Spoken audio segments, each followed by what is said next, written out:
최초 출간일 1926년, 고대 점토 석판에서 발견된 5000년의 부, 조지 사무엘 클레이슨 지음, 서진 편적. 안녕하세요. 저는 스노우폭스 북스의 서진 편집장입니다. 이번 세계의 책들 20선 천년의 지혜 시리즈의 기획과 편저를 맡았습니다. 시리즈 중 첫 번째로 출간된 경제경영 파트에서 넘버 1 첫 번째 책 5000년의 부의 책 원고 일부를 낭독하겠습니다. 5000년 전, 까마득히 먼 그 시간. 그 시간을 건너 고대 유물이 발견됐습니다. 사막의 모래로 뒤덮인 언덕, 큰 폭풍 후에 씻겨 내려간 자리에서 과거 존재했다는 바벨론의 모습이 드러난 것입니다. 우화의 방식을 갖춘 이 책의 첫 느낌은 익숙함이었습니다. 현대에는 우화 형식을 빌려 출간된 자기계발 서적이 꽤 있었기 때문이죠.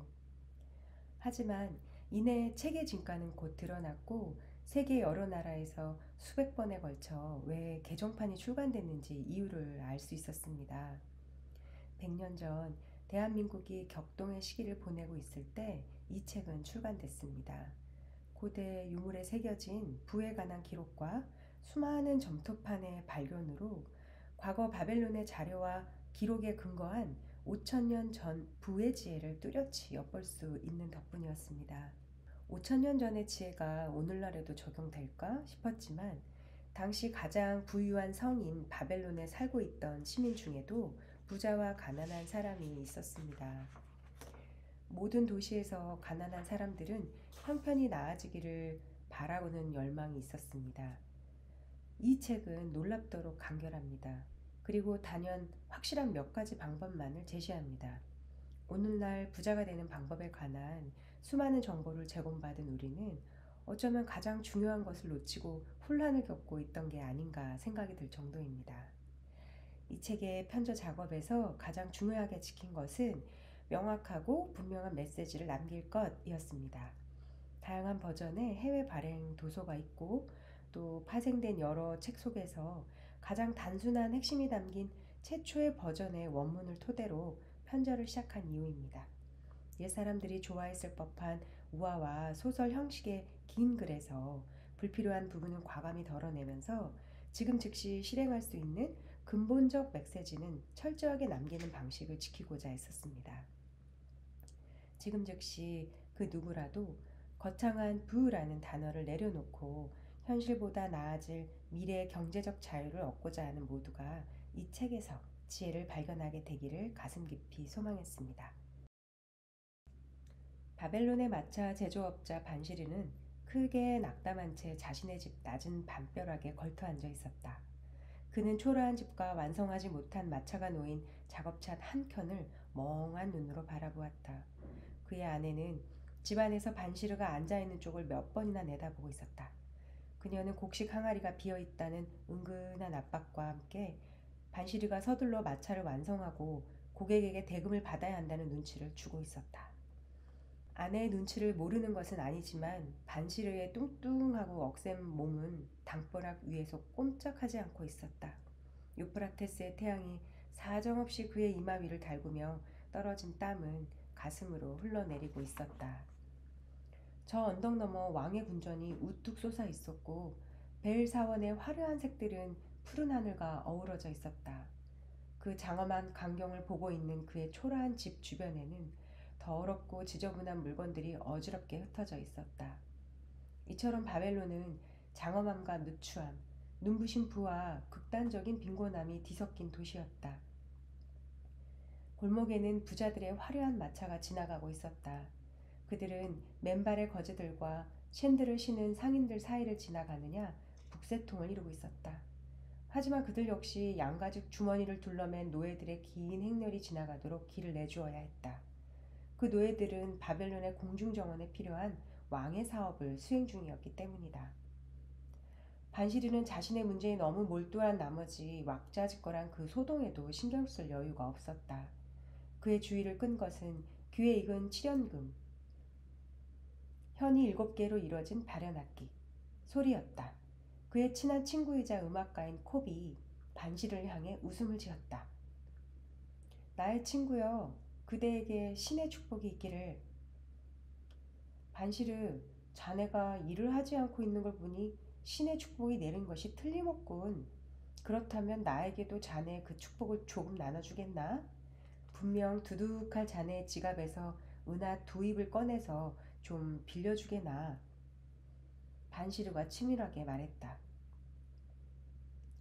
은하 두 입을 빌려달라고? 만약 내게 은하 두 입이 있다 해도 절대로 자네에게 빌려주지 않을 걸세. 있다 해도 그 두 입이 내 전 재산일 테니까. 누가 자신의 전 재산을 빌려주겠나?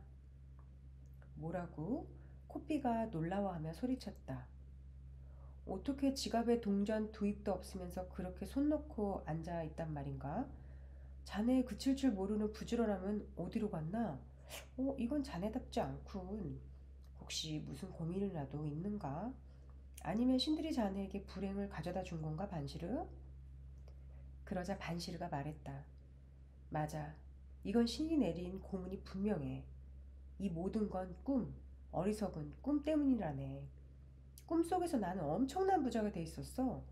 허리에는 돈이 가득 든 지갑이 달려 있었네. 아내는 아름다운 잔신구를 하고 있었고 집안에는 그 무엇이라도 살 수 있을 만큼의 은하가 가득 차 있었다네. 은하를 다 써버려도 두렵지 않을 만큼 금화도 가득했지. 나는 세상 부러울 게 없었어. 아마 자네는 그 꿈속의 나를 알아보지도 못했을 거야. 모든 걸 가진 부자의 모습을 하고 있었으니까. 내 아내도 알아보지 못했을 테지. 그녀는 비싼 화장품이 만들어준 주름살 하나 없는 얼굴로 행복으로 빛나고 있었거든. 그녀는 신혼 때처럼 밝고 수줍은 미소를 띠고 있었네. 코비가 말했다. 참으로 행복한 꿈이었군. 헌데 그 좋은 꿈이 왜 자네를 그 비참한 얼굴로 담벼락에 앉아있게 한 건가? 꿈에서 깨어나자마자 내 지갑이 텅 비어있다는 걸 알았기 때문이지. 배신감이 들더군. 여보기 코비. 우리는 어려서 성직자에게 지혜를 배우러 함께 다녔지. 젊어서는 함께 즐겁게 어울려 다녔고 어른이 돼서도 가까운 친구로 지내고 있어. 우리에게는 공통점이 있지. 열심히 일하고 번 돈을 쓰는 것에 만족감을 느끼는 일 말세. 한때 많은 돈을 벌어본 일도 있었지만 지금은 꿈에서나 부자인 기분을 느껴야 하는 신세라는 것까지 말이야. 우리가 저 양보다 나을 게 뭔가. 우리는 이 세상에서 가장 부유한 이곳 바벨론에 살고 있어. 우리 주변에 이렇게 부가 널려 있는데 왜 우리는 아무것도 가진 게 없는가 말일세. 반평생을 함께 해온 가장 친한 친구가 은하 두 입을 빌려달라는데 지갑을 내주며 필요한 만큼 쓰라고 할 수 있으면 얼마나 좋겠는가. 하지만 내 지갑이 텅 비어 있듯 자네의 지갑도 비어 있다는 걸 인정하지 않을 수 없네. 왜 우리는 원하는 음식과 옷을 원하는 만큼 살 수 있는 은하나 금화가 없는 걸까, 코비? 우리 아들들도 우리같이 되지 않을까? 자식들과 자손들이 일생을 금은보화 속에서 살지 못하고 우리처럼 겨우 시큼한 양적과 죽을 먹고 사는 것에 만족해야 할까? 코비는 어찌할 바를 몰랐다. 그리고 퉁명스럽게 대꾸했다. 나라고 그 이유를 알겠나. 나는 자네보다 더 못한 상황이 아닌가? 치료금 연주로 버는 돈은 순식간에 사라져 버리네. 나는 가족이 굶주리지 않도록 더 애써야 할 지경이지. 지금 내가 가진 것보다 더 좋은 악기를 마련할 수만 있다면 나는 왕도 만족할 만한 음악을 연주할 수 있을 거란 말일세. 코비, 나도 자네의 말에 동의해. 하지만 우리같이 가난한 사람이 어떻게 그런 악기를 가질 수 있겠나? 도대체 언제까지 이런 삶을 살아야 할까? 일하고 또 일하는 이 삶 말이야. 코비가 물었다. 돈이 많은 사람이라면 돈을 버는 비결이 있지 않을까? 그럴지도 모르지. 반지르, 오늘 낮에 황금마차를 타고 가는 우리 어릴 적 친구인 아르카드를 보았어. 그렇게 신분이 높은 사람들은 옆을 지나가는 사람에게 눈길조차 주지 않지만 아르카드는 아르를 내려다보고 미소 띈 얼굴로 나에게 손을 흔들어 인사를 했다네. 아르카드는 바벨론 최고의 부자 아닌가? 왕이 도움을 구할 정도의 부자가 됐다는 건 나도 알고 있지. 만약 밤에 그를 만난다면 난 그의 지갑을 훔칠지도 몰라. 그 말을 들은 코비가 반사리를 꾸짖었다. 무슨 그런 말을 하나 반시르? 그리고 부자라고 돈을 지갑에 들고 다니진 않을 걸세. 아르카드는 아무리 두둑한 지갑을 잃어버려도 언제든 다시 가득 채울 수입도 있을 거고. 수입이라 멋진 말이군. 내가 담벼락에 앉아있든 쉬든 나 역시 언제나 가득 찬 지갑을 갖고 싶어. 아르카드는 우리가 함께 자란 사람 아닌가? 어째서 그만 유독 왕도 불허할 수입을 갖게 된 걸까? 글쎄, 그건 나도 모르겠지만 분명 무슨 비법이 있는 것만은 확실한 것 같아. 왜냐면 그의 아들 로마치르가 니네베로 가서 자기 아버지 도움을 전혀 받지 않고도 갑부가 되었다고들 하지 않던가? 갑자기 반시리의 눈이 반짝였다. 코피, 자네는 정말 나의 행운의 친구로군. 우리는 부가 가득한 이곳 바벨론에서 가난한 사람으로 사는 것에 지치지 않았나? 우리는 부자가 되기를 원해. 가세 코피, 아르카드에게 가서 우리에게도 부를 가질 수 있는 비법을 전해달라고 간청해 보세나. 오 반시르, 자네 진심으로 말하는 것 같군 그래? 맞네. 자네 말이 맞는 것 같아 반시르. 우리가 지금껏 왜 가난한지 어쩌면 자네가 일깨워준 것이나 다름없어. 우리는 한 번도 부를 얻을 방법을 찾으려고 하지 않았어. 언제나 열정을 갖고 일하고 더 부지런히 일하기만 할 뿐. 나는 실력 있는 칠연금 연주자가 되려는 노력은 했지만 부는 얻지 못했지. 최선을 다해왔으니 우리도 어느 부분에서는 성공했다고 볼 수 있을 걸세 코피. 하지만 오늘 우리가 나눈 대화는 지금껏 한 번도 나눠보지 못한 대화였어. 자 일어나세. 아르카드에게 가세. 그리고 지금 우리와 같은 처지에 있는 친척들과 친구들도 함께 데리고 가세. 지금 당장. 2. 바벨론에서 제일 가는 부자 아르카드. 아르카드는 바벨론뿐 아니라 멀리 니네베까지 이름이 알려진 최고의 부자였다.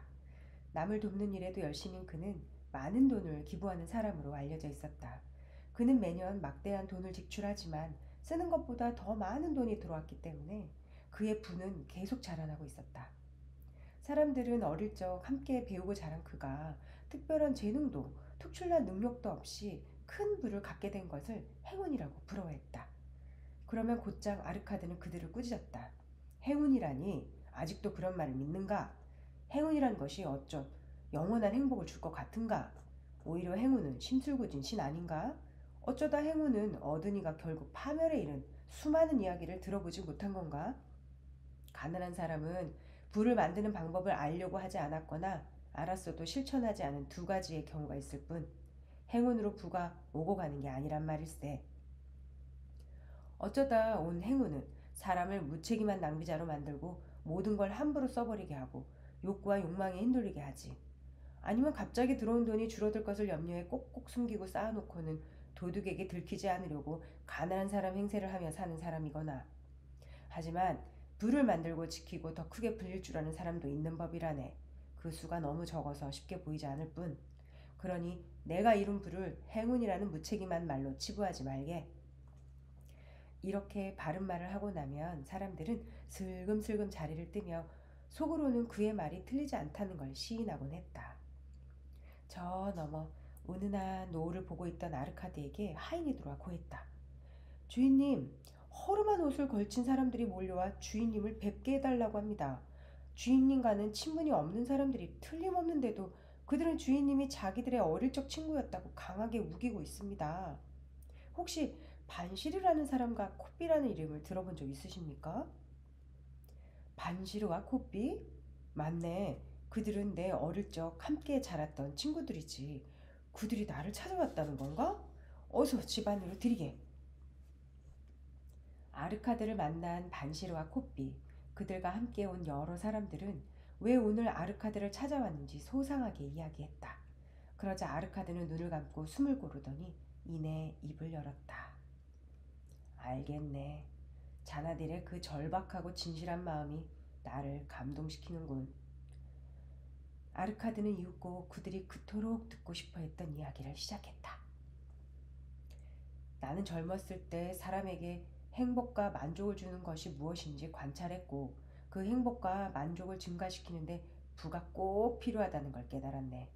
부는 가족들이 더 많이 웃게 하고 좋은 음식을 먹고 건강하게 살 수 있게 해준다는 걸 말이야. 멀리 여행을 하고 그 여행이 많은 기회와 행복감을 준다는 것도 말이지. 이것을 깨닫고 나도 세상에서 꼭 남부럽지 않은 부자가 되겠다고 결심했지. 다른 사람들이 누리는 부를 보고 부러워하며 살지 않겠다고 말이야. 나도 반드시 그들과 같은 것을 누리는 사람이 되겠다는 결심이었지.